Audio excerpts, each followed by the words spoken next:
In today's video, why eating clean doesn't work.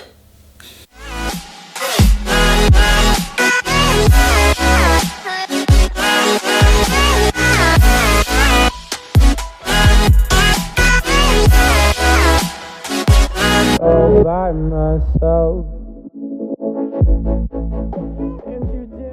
Hey guys, what's going on? This is Paul Ravella from ProPhysique.com. In today's video, I'm going to answer one of your questions from right here on my Instagram direct message. So if you would like to ask me a question, well, please do that. And if you would like, please hit the subscribe button, because what I do here is give you information that you can use to then improve your situation. How to put on some muscle, how to lose some body fat, how to track your diet, how to get into these really good habits so we can have a sustainable approach to our health and fitness and well-being goals.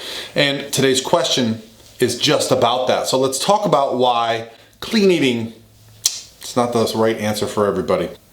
I've been dieting for 2 months, eating clean. Fairly high protein, no starchy carbs, just fruits and vegetables. With one cheat day every 2 weeks. Heavyweight training and walking 30 minutes every day, but the number on the scale hasn't moved. And I think I've only lost water weight, and not much at that. Suggestions: I'm 5'5", 140 pounds.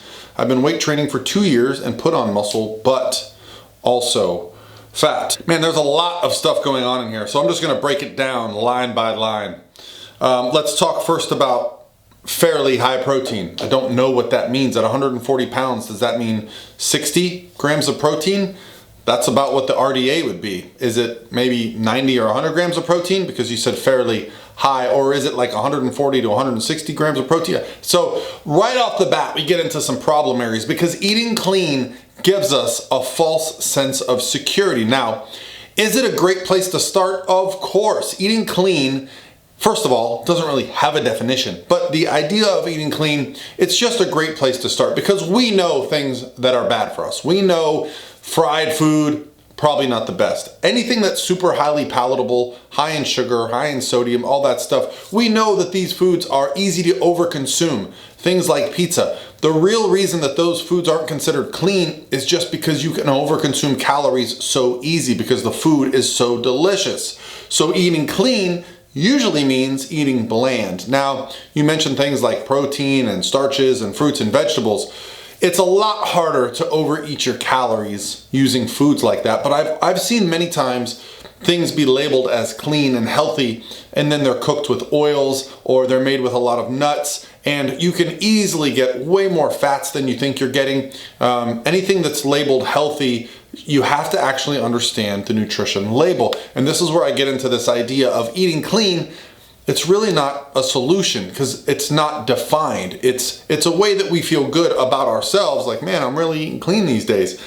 But honestly, you mentioned you're having a cheat day once every 2 weeks. Again, that's not defined. I don't like the term cheat day. It's not cheating if you plan these things, if you schedule them.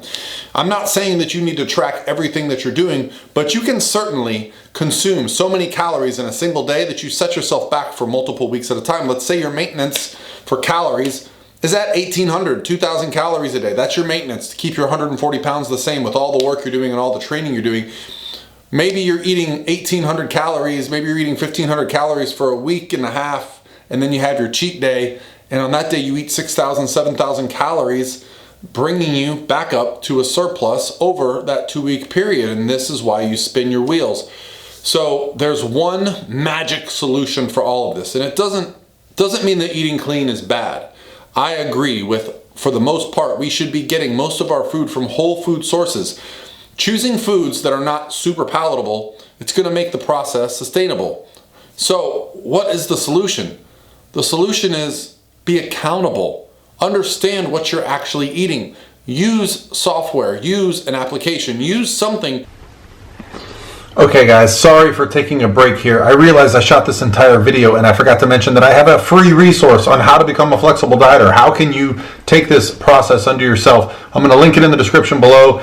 ProPhysique.com/programs, how to be a flexible dieter. It's a free ebook, a free resource for you guys to get started with this process if it's something you're interested in. All right, back to the content. If you have a fitness goal, then you have to hold yourself accountable. Now, for most people, for my parents, for your parents, for my friends that don't care how many abs they got or how many reps they're gonna get on their dumbbell bench press today, eating clean is a very sustainable approach to life. You don't have to know how many calories are in your food to have a nice, healthy life. But if you are someone who wants more out of it, who wants to look a bit different, well then guess what? You're gonna have to hold yourself accountable. Start using an app and plugging things in. And over time, what this does is it teaches you a system. You start to actually understand what you're looking at, what's on a plate. When you get something without oil, you realize you might have just saved yourself several hundred calories. Getting a salad sounds healthy. That's eating clean, right? Wrong. Salads can easily have well over 1,000 calories if you add things like cheese and nuts and a dressing. So healthy eating, clean eating, these are all great terms, but there's really no accountability there. It just sounds good to tell your friends and your family, yeah, I eat clean. Wrong. It's not going to get you to the next step of your fitness journey. I'm not saying you shouldn't have cheat days. I'm not saying you shouldn't learn to use a whole food diet approach. When you want to get through these barriers, when you want to break through these areas of eating, well, it really just comes down to understanding your portions, what the macro breakdown is of each of the foods you eat. Understanding that just because we're eating a chicken breast, it's not just protein that we have to track. We have to track the fat that's in that. And if we eat something that is basically just carbs, we also need to make sure if there's a couple grams of protein in there. Something like pasta actually has quite a bit of protein, so it's not just a carb source. So when you start tracking macros and you start looking at food in this manner as a system of numbers, it makes our diets non-binary. We don't look at things and go, that's either good or bad. We simply look at them and go, does this fit my budget for the day? And also it teaches us that inherently all food is good. If it has some value to you psychologically, maybe sociologically, maybe it's something that you and your family do, you'll stop looking at things in good and bad, and you won't be on or off your diet. You'll just be consistently on a plan. That's how you make this approach sustainable. So how are you going to lose weight? Here's the plan for you. You're 140 pounds, you want to lose weight. Track your clean diet for 1 week. Everything you would normally eat, just keep it all the same. Weigh it, get yourself a little food scale. It's very easy. I know it might sound intimidating. You just go to Target or Amazon and order a little food scale. Anything you eat, track it, weigh it. There are so many free apps now that are gonna allow you to just plug in what you're eating. I promise after a week, it gets super easy, because guess what we do? We eat the same things over and over. So after you plug something in, it's forever in the app. You just hit swipe it over. There you go. That's what I ate today. After a week, you're gonna have a calorie average. There you go. Now you know, this is what I eat. I eat between 2,200 and 2,400 calories a day, and I'm not losing weight. So what do I need to do? Well, you either need to increase the deficit somehow, adding more activity, finding a way to reduce more calories, or maybe you just remove that cheat day because it's 6,000 calories, and you maybe make it a more reasonable 3,000 calorie refeed style day. You get my point. Be accountable. Then you can actually start to make some adjustments to real world numbers.